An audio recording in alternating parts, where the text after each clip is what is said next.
प्यारे बच्चों, हमने पूर्व के सेशन में देखा कि गया और मोती दोनों झूरी के बैल थे। झूरी उनको प्राणों से भी ज़्यादा कहीं प्रेम करता था। उन्हें जब अपनी पत्नी के कहने पर अपने साले के यहाँ भेज देता है और साले के द्वारा उन बैलों के साथ दुर्व्यवहार किया जाता है तो वो बैल रात को ही अपनी रस्सी तुड़ा करके भाग आते हैं। अपने घर वापस आ जाने पर झूरी की पत्नी नाराज होती है और उन बैलों को केवल सूखी भूसी देने की बातें करती है। दूसरा पार्ट देखते हैं।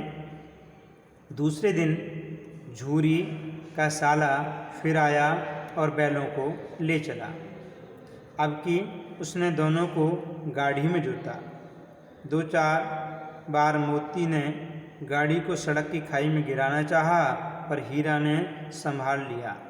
वह ज़्यादा सहनशील था। मोती अधिक गुस्सैल था और हीरा सहनशील था। संध्या समय घर पहुंचकर उसने दोनों को मोटी रस्सियों से बांधा और कल की शरारत का मज़ा चखाया।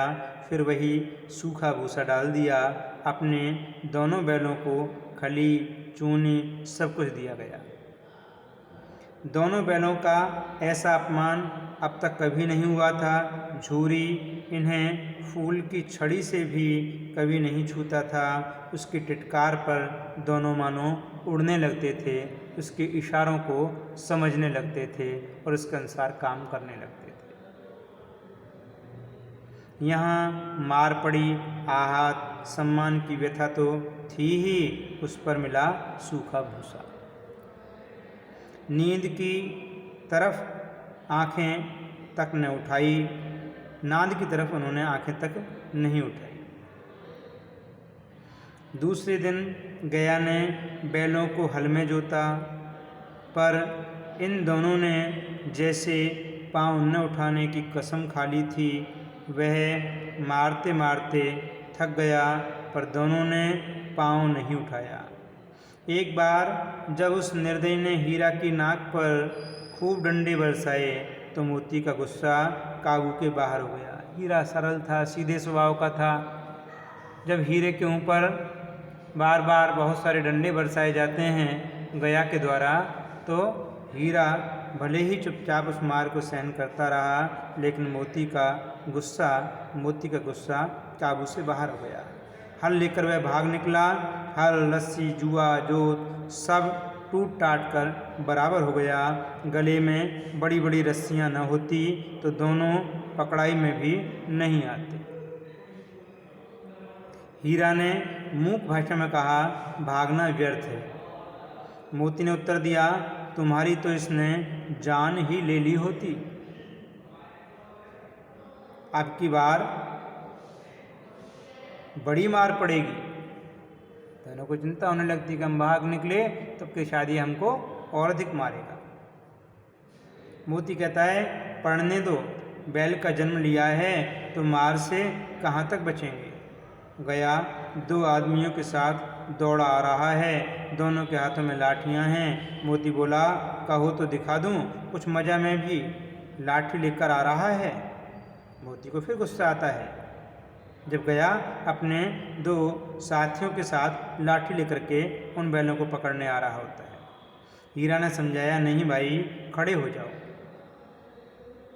तो मोती कहता है, मुझे मारेगा तो मैं भी 1-2 को गिरा दूंगा, मैं तुम्हारी तरह से पिटने वाला नहीं हूँ।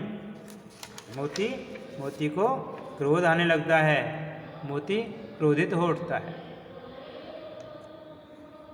नहीं, हमारी जाति का यह धर्म नहीं है। हीरा उसे समझाने लगता है। मोती दिल में ऐंठ कर रह गया। आ पहुँचा और दोनों को पकड़कर ले चला गया। कुशल हुई कि उसने उस वक्त मारपीट नहीं की, नहीं तो मोती भी पलट पड़ता। उसके तेवर देखकर गया और उसके सहायक समझ गए कि इस वक्त टाल जाना ही मसलहत है, भलाई है, इसलिए उन्होंने मारपीट नहीं की और दोनों को पकड़ करके ले गए। आज दोनों के सामने फिर वही सूखा भूसा लाया गया। दोनों चुपचाप खड़े रहे। घर के लोग भोजन करने लगे। उस वक्त छोटी सी लड़की 2 रोटियां लिए निकली और दोनों के मुंह में देकर चली गई। उस एक रोटी से इनकी भूख तो क्या शांत होती, पर दोनों को हृदय को मानो भोजन मिल गया। रात्रि के समय दोनों बैलों के साथ वही पुराना जैसा व्यवहार किया जाता है, सूखा भूसा दिया जाता है। लेकिन गया की लड़की रात्रि के समय जब सब लोग सो जाते हैं तो 2 रोटियां लेकर के निकलती है और दोनों बैलों के मुंह में एक एक रोटी डाल देती है, खिला देती है। उस रोटी से दोनों की भूख तो क्या शांत होती, पर दोनों के हृदय को मानो भोजन मिल गया। दोनों को अच्छा लगा कि कहीं तो इस परिवार में कोई बच्चा, कोई व्यक्ति, कोई इंसान ऐसा है जो हमारे विषय में सोचता है। यहाँ भी किसी सज्जन का वास है, ऐसा वे दोनों बैल सोचने लगे। लड़की भैरों की थी, उसकी माँ मर चुकी थी, सौतेली माँ उसे मारती रहती थी, इसलिए इन बैलों से उसे एक प्रकार की आत्मीयता हो गई थी। तो उस बच्ची की माँ मर चुकी थी, इसलिए वह सौतेली माँ, गया उसका पिता था और गया की पत्नी उसकी सौतेली माँ थी, इनके पास रह रही थी और इस कारण से इन बैलों के प्रति उसके मन में स्नेह की धारा फूट निकली, क्योंकि गया की पत्नी के द्वारा अर्थात सौतेली माँ के द्वारा उस बच्ची के साथ हमेशा दुर्व्यवहार ही किया जाता था। दोनों दिन भर जोते जाते, डंडे खाते, अड़ते, शाम को थान पर बांध दिए जाते और रात को वही बालिका उन्हें 2 रोटियां खिला जाती। प्रेम के इस प्रसाद की यह बरकत थी कि 2-2 गाल सूखा भूसा खाकर भी दोनों दुर्बल नहीं होते थे, कमज़ोर नहीं होते थे, मगर दोनों की आँखों में रोम रोम में विद्रोह भरा हुआ था। एक दिन मोती ने मूक भाषा में कहा, अब तो नहीं सहा जाता हीरा, क्या करना चाहते हो? एक आध को सींगों पर उठाकर फेंक दूंगा। लेकिन जानते हो, वह प्यारी लड़की जो हमें रोटियां खिलाती है उसी की लड़की है जो इस घर का मालिक है। यह बेचारी अनाथ न हो जाएगी। अर्थात तुम यदि इनको मार दोगे सींगों से तो वो लड़की अनाथ हो जाएगी, वो इसी घर के मालिक की लड़की है। ये बात कौन समझाता है? ये बात हीरा मोती को समझाता है। तो मालकिन को न फेंक दूं, वही तो उस लड़की को मारती है। तो हीरा कहता है, लेकिन औरत जात पर सींग चलाना मना है, यह भूल जाते हो? तुम तो किसी तरह निकलने ही नहीं देते। बताओ, तुड़ाकर भाग चलें? हाँ, यह मैं स्वीकार करता हूँ, लेकिन इतनी मोटी रस्सी टूटेगी कैसे? इसका एक उपाय है, पहले रस्सी को थोड़ा सा चबा लो, फिर एक झटके में जाती है। ये दोनों दोबारा से हीरा और मोती अपनी योजना बनाते हैं कि किस प्रकार से यहाँ से दोबारा से भाग जाया जाए। रात को जब बालिका रोटियां खिलाकर चली गई, दोनों रस्सियां चबाने लगे, पर मोटी रस्सी मुंह में न आती थी। बेचारे बार बार जोर लगाकर रह जाते थे। सहसा घर का द्वार खुला और वह लड़की निकली। उस लड़की को भी उन दोनों बैलों के ऊपर दया आ गई कि किस प्रकार से उस लड़की की सौतेली माँ उन दोनों बैलों के साथ अच्छा व्यवहार नहीं कर रही है। सहसा घर का द्वार खुला और वही लड़की निकली। दोनों सिर झुकाकर उसका हाथ चाटने लगे। दोनों की पूँछें खड़ी हो गई। उसने उनके माथे सहलाए और बोली, खोल देती हूँ, चुपके से भाग जाओ, नहीं तो यहाँ लोग मार डालेंगे। आज घर में सलाह हो रही है कि इनकी नाकों में नाथ डाल दी जाए ताकि ये नियंत्रण में रहें, ये भग न पाएँ। उसने गराव खोल दिया, रस्सी खोल दी, पर दोनों चुपचाप खड़े रहे। मोती ने अपनी भाषा में पूछा, अब चलते क्यों नहीं? मोती किससे पूछ रहा है? हीरा से। हीरा ने कहा, चलें तो, लेकिन कल इस अनाथ पर आफत आएगी। सब इसी पर संदेह करेंगे। सहसा बालिका चिल्लाई, दोनों फूफा वाले बैल भागे जा रहे हैं। ओ दादा दादा, दोनों बैल भागे जा रहे हैं, जल्दी दौड़ो। तो वो लड़की चिल्लाती है। इसके पीछे लड़के का क्या उद्देश्य था? इसके पीछे लड़की चाह रही थी कि मैंने इन दोनों बैलों को खोल दिया है तो ये यहाँ से भाग जाएं तो अच्छा है। गया हड़बड़ाकर भीतर से निकला और बैलों को पकड़ने चला। वे दोनों भागे। गया ने पीछा किया और भी तेज हुए। गया ने शोर मचाया। फिर गांव के कुछ आदमियों को भी साथ लेने के लिए गया लौटता है। दोनों मित्रों को भागने का मौका मिल गया। सीधे दौड़ते चले गए। यहाँ तक कि मार्ग का ज्ञान भी नहीं रहा। जिस परिचित मार्ग से आए थे उसका यहाँ पता न था। नए नए गांव मिलते गए। तब दोनों एक खेत के किनारे खड़े होकर सोचने लगे अब क्या करना चाहिए। हीरा ने कहा, मालूम होता है राह भूल गए। तुम भी बेतहाशा भागे, वहीं उसे मार गिराना था। मोती कहता है, उसे मार गिराते तो दुनिया क्या कहती।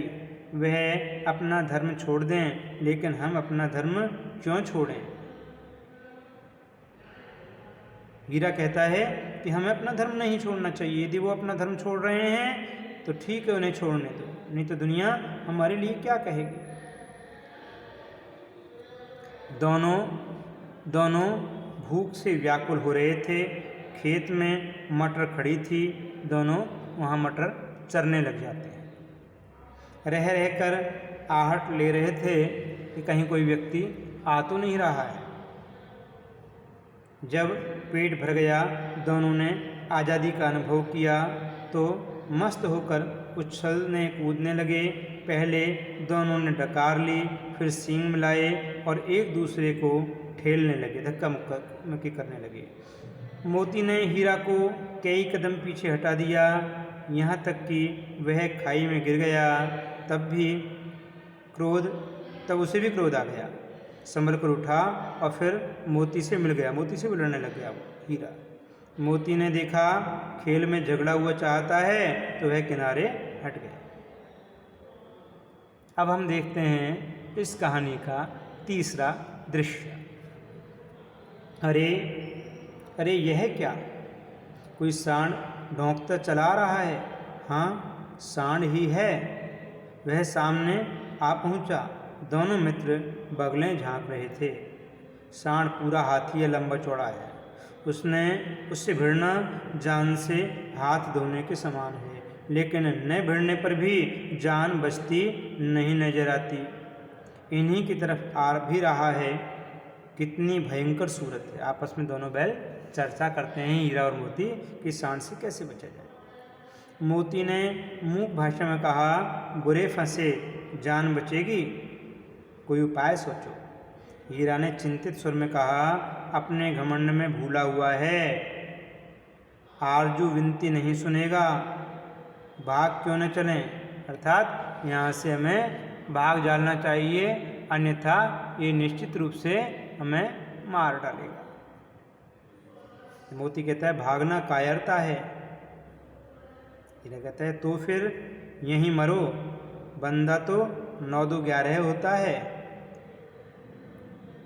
तो कहता है, और जो दौड़ा है ये भी पीछे लग गया तो फिर कोई उपाय सोचो जल्द।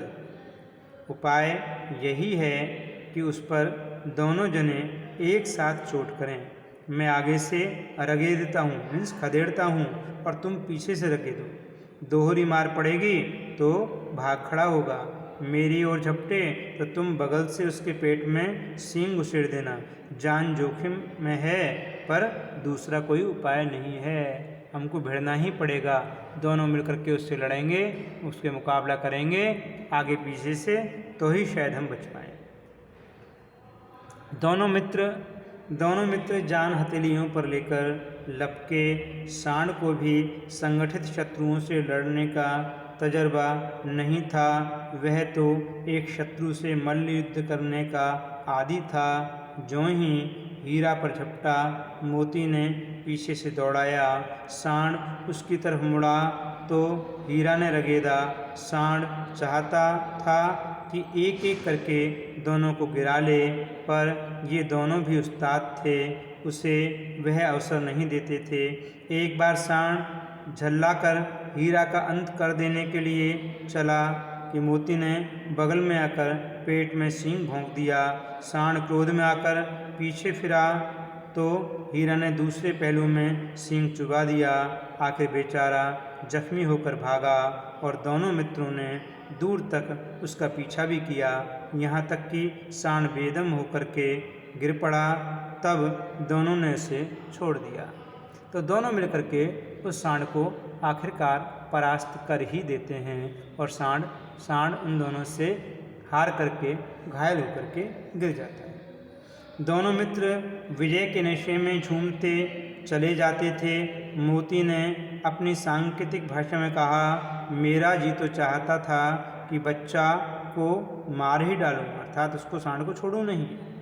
हीरा ने तिरस्कार किया कि गिरे हुए बैरी पर सींग नहीं चलाना चाहिए, अर्थात वो गिर चुका है, अब हमें उसके ऊपर कोई प्रहार नहीं करना चाहिए। यह सब ढोंग है, बैरी को ऐसा मारना चाहिए कि फिर न उठे। कौन कह रहा है ये बात? ये बात कह रहा है मोती। अब घर कैसे पहुँचेंगे वह सोचो। तो प्लानिंग करते हैं कि पहले कुछ खा लें तो सोचें। सामने मटर का खेत था ही, मोती उसमें घुस गया। हीरा मना करता रहा पर उसने एक नहीं सुनी। अभी 2 ही 4 ग्रास खाए थे कि 2 आदमी लाठियां लिए दौड़ पड़े और दोनों मित्रों को घेर लिया। हीरा तो मैंड पर था, निकल गया। मोती सींचे हुए खेत में था और सींचे हुए खेत में होने की वजह से वो कीचड़ में उसके पैर धंस गए, उसके खुर कीचड़ में धंसने लगे। न भाग सका, पकड़ लिया गया।